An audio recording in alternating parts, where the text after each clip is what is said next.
నమస్తే. నేను మీ నాగబాబుని. ఒక సగటు భారతీయుడిని, ఒక హిందువుని. అదేంటి మీరంతా నాస్తికుడు అనుకుంటున్న నాగబాబు హిందువుని అంటున్నాడని అనుకుంటున్నారా? ఆదిశంకరుల అద్వైతం, రమణుల ఆత్మజ్ఞానం వీళ్ళిద్దరూ చెప్పిన నిరాకార స్వరూపమైనటువంటి ఆ పరమాత్మను నమ్ముతాను. హిందువు అనేది ఒక నమ్మకమో ఒక మతమో కాదు.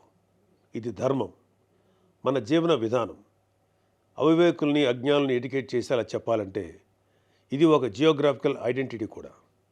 ఆసేతు హిమాచలం నుంచి హిందూ మహాసాగరం వరకు ఈ పుణ్యభూమిలో పుట్టిన ప్రతి ఒక్కడూ హిందువే. ఈ దేశంలో ఈ ధర్మంలో చార్వాకులు కూడా చోటుంది కాబట్టి నేను నికార్సైన హిందువుని.